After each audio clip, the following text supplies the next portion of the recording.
Look, there's some prickly pear way over there in the countryside.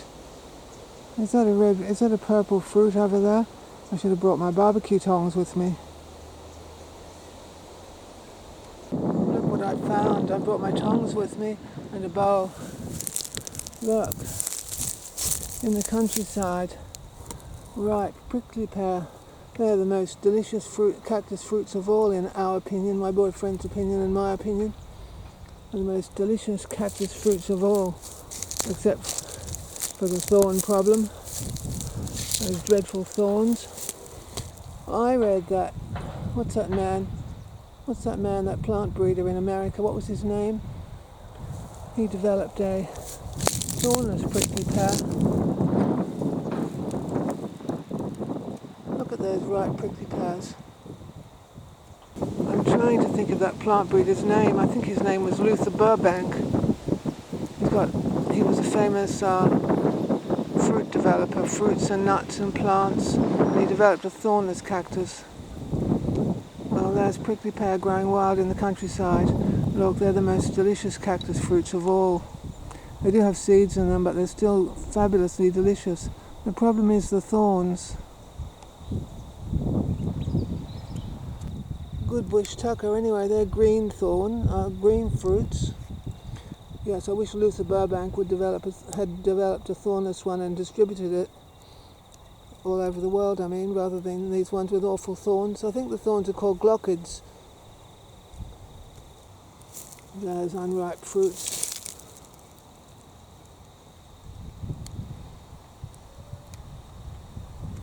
How to identify prickly pears? That's bush tucker. Well, you'll also notice that they're not attacked by fruit fly. I've noticed that fruit fly don't seem to attack cactus fruits. And look, they're ripening in autumn. They're ripening in the cooler time of year. Oh, shut up, wind. Listen to that wind. Look at all these wonderful prickly pears. Look at them carefully. Learn to identify the prickly pear. What's the Latin for it? Opuntia or something. Opuntia something or other. These are the ones with purple fruits and yellow flowers. Listen to that terrible wind. I think they could be left to ripen a little bit longer.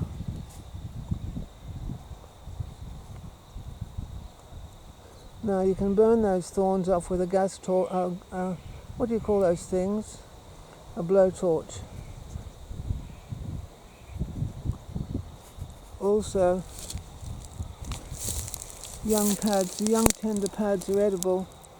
You can get them in the Mexican section of the supermarket. The young tender pads, of course, they have their thorns burnt off too, but they're used as a green vegetable. El Paso used to sell canned cactus greens.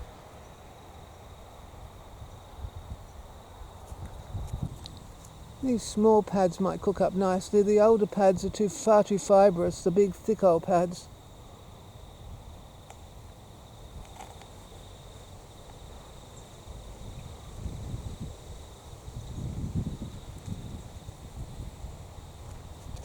Let's read up about prickly pear in this old bush tucker book by A.B. and J.W. Cribb, Wild Food in Australia. It's quite a good little handbook, one of the first of bush tucker handbooks that came out back in the mid-70s, early 70s it was.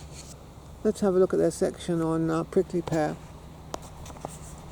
Let's read about the prickly pear leaves first of all. Prickly pear leaves.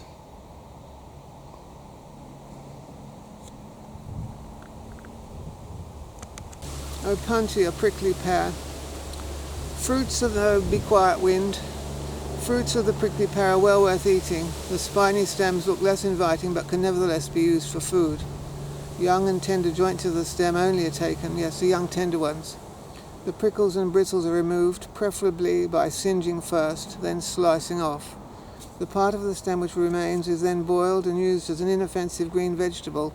It is fairly inoffensive. Those canned prickly pear greens you get, they're a bit sludgy. They're quite nice though. They're not the same as okra, but they are a bit sludgy. An inoffensive green vegetable. It is highly mucilaginous, which is a disadvantage, but there is nothing unpleasant about its taste. They are tasty. El Paso used to sell them in the Mexican section of part of the supermarket. It has been used in times of shortage in its native America, particularly by the Indians. On receiving a gift of edible cactus prepared in Japan, we were interested to find that it appeared to be candied stem of Opuntia or a close relative, so you can actually candy the young cactus pads. We therefore tried preparing candied prickly pear pads, following a recipe for using pineapple or cherries, and found it was quite successful. The syrup used became very sticky from all the mucilage, but the final product was pleasantly chewy green strips of mild flavour. That sounds tasty enough. Candied prickly pear pad. Now about the prickly pear fruits, Opuntia. The biggest curse ever to come to Australia, in the opinion of many, was the weed known as prickly pear, but the fruits are so fabulously delicious they are. This common name is actually applied to a number of cacti, but mainly to Opuntia species. Prickly pear is easily recognized by the thick green pads, which are leafless stems bearing numerous groups of large spines up to about 3 centimeters long, and patches of fine, short bristles, extremely irritating to the skin. Those little short ones are called glochids, I think. Glochid, how do you spell glochid? Glochid, I think. The fruits are succulent, purplish red and pear-shaped, 4 to 5 centimeters in length. They're worth eating, but have the disadvantage of bearing bristles similar to those on the pads, so must be handled with care and peeled before eating. A useful practice is to singe off the prickles with a flame first, as they are difficult to see after the fruit is cut. They are strongly penetrating and can cause a lot of discomfort, particularly in the mouth. Yes, they're very hard to see. What I used to do when I used to peel them would be, I'd pat them dry, then I'd hold with a tissue, then I'd hold them up to the sunlight. You don't want to get one of those thorns in your mouth at all. You can get a little disposable blow torches, can't you, with a pressure pack on the bottom and a little nozzle for doing jewelry with, and glazing work for jewelry, but you could use a little blowtorch, a little portable blowtorch for burning the thorns off with. The pulp of the fruit is pleasantly acid and contains numerous black seeds which are not eaten. Those seeds are a bit hard. The species vary in quality of fruit. Yes, go from one prickly pear to another. You're bound to find one has a finer taste than another. The tree pear, Opuntia tomentosa, which grows to a height of 7 meters or more, produces fruit of much better flavour than does the pest pear, Opuntia inermis, which forms low thickets. Well, that one down there in the countryside must be Opuntia inermis. Inermis, that usually means thornless, doesn't it? Without a thorn. Inermis. But Opuntia, those ones down there have got thorns. Cookery books of earlier days published recipes for prickly pear, jam and jelly. We have used them for a jelly which turned out a beautiful rose red, with a flavour rather like that of guava jelly. It was extremely mucilaginous, so much so that it was difficult to sever the trails coming from the jam jar, and the jelly was difficult to spread on the buttered bread, tending to move with a knife over the surface. Well, that sounds like it would be a very nice ice cream topping, actually. And it would have a sting too, because prickly pears do have a nice sting. They have a nice sting in them. Flavour, I mean. Species of Opuntia were introduced into Australia in the days of convict settlement, some as garden novelties, some to provide food for the cochineal insect, which was required to furnish red dye for the soldiers' red coats. By the early 1920s it had become the worst plant pest in Australia's history, enveloping the subtropical areas of eastern Australia. A dramatically successful control was brought about by the introduction of the Cactoblastus moth, a natural predator of Opuntia. It is now reasonably under control, but there are still enough plants to supply the fruit seeker, like me, a bush tucker fruit seeker, yes. Distribution. Opuntia inermis, Queensland, New South Wales, Victoria and South Australia. Opuntia tomentosa, Queensland and New South Wales. I know in a village not far from here, about half an hour's drive, I've seen a different sort of Opuntia. It's more vertical and it's higher, and it has big orange flowers, and it has orangey red fruits, as I recall. But yes, Opuntia, prickly pear. Well, I'll show you now my apple cactus. I'm back in my grounds. Apple cactus doesn't have thorns on the fruits.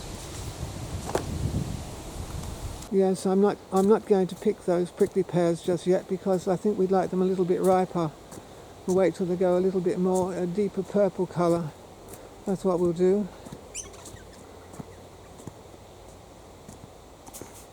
But look here, these are our Peruvian apple cactus. Notice, look, wonderfully, they don't have any thorns on the fruits.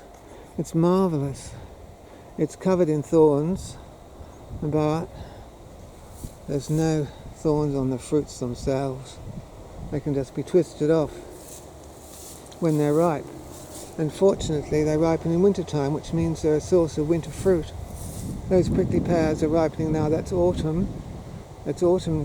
Autumn has just begun, and they're ripening now. But these are Peruvian apple cactus. Their fruits will be ripening in a month or so. Hello, spider. Can't get away from me, can you, spider? Peruvian apple cactus. These come up all over the place. The birds drop the seeds.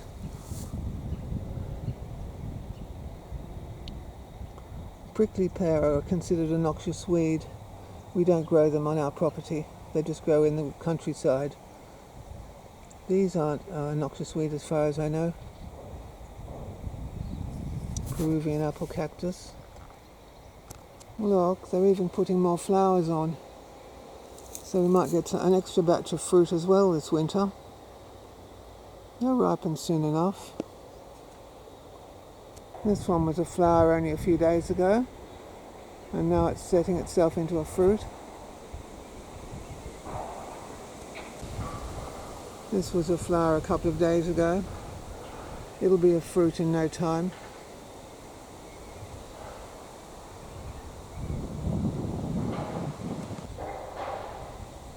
And as I said, these Peruvian apple cactus where I am ripen in winter time, so they're an important source of winter fruit.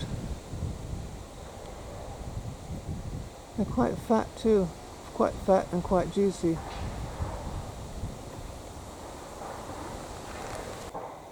There's quite a fat one.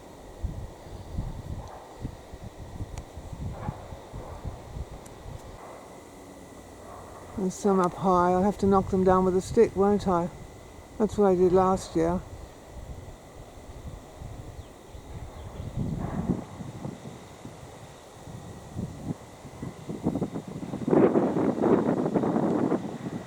They come up from seeds that the birds drop. Look at this Peruvian apple cactus. It came up from a seed.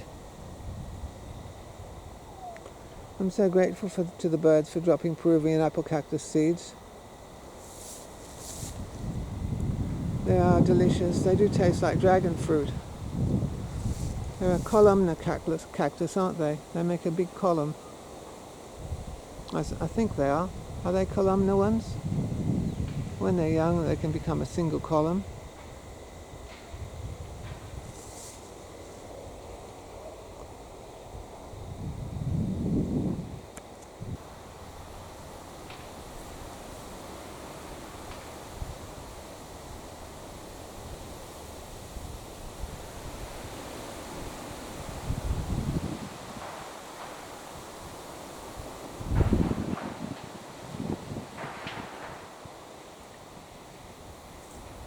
Look, I said it was autumn, didn't I? I said it was gorgeous, gorgeous autumn. It's autumn under the apricot tree.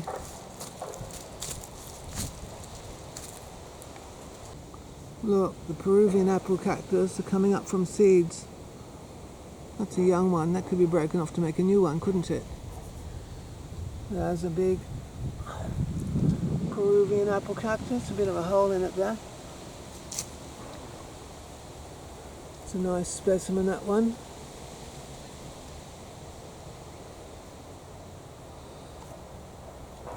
Oh.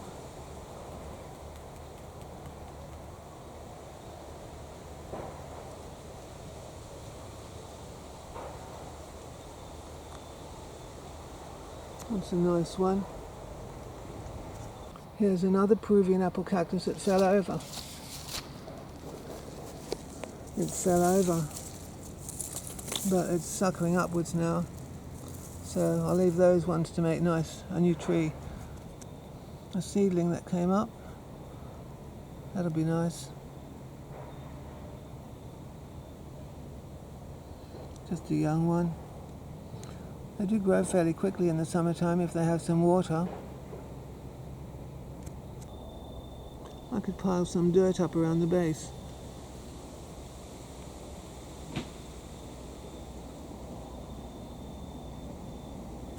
Look what I found though. I found this enormous Peruvian apple cactus seedling. It's about 4 times as high as I am at least. It's all one single column. It could be cut up to make several smaller ones. I think they're about $3 an inch or something when you try and buy them online. Look, they're so amazingly tall. Amazing. I just happened upon it not so long ago. It's so tall.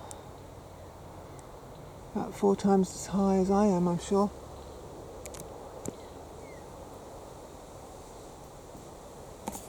And the tree is helping to hold it up. I could cut it up into several, couldn't I?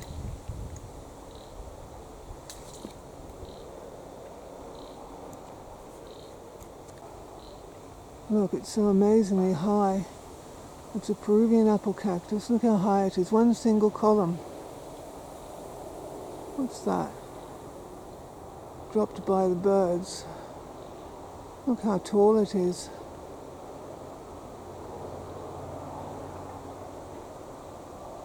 I should start a cactus orchard, shouldn't I? I should. It's quite amazing. So tall. At least 4 times as high as I am, I think. Close to 4 times as high as I am.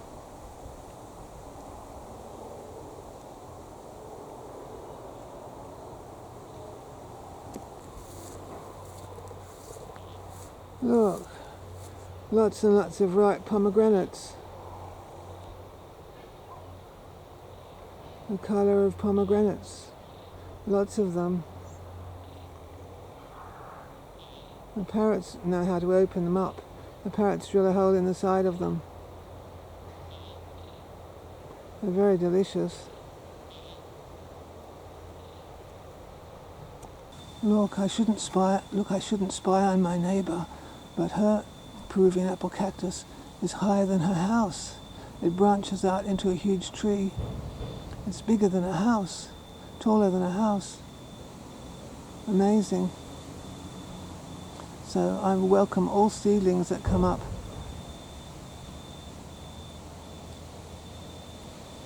They turn into a big tree.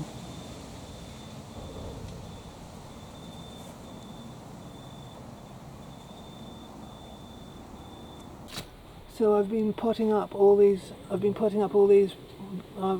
seedlings of Peruvian apple cactus that come up around the place because they're so delicious. They taste just like dragon fruit. They're very sweet like dragon fruit. And they're so delicious. There's one. I think I'll plant that one. I think I'll put that one in the ground soon. It came up from a seedling. It's got a bit of a dent in it, but I'll put it in the ground, that one. They can stand the heavy clay here, and they can stand the frosty climate, and they can stand the drought.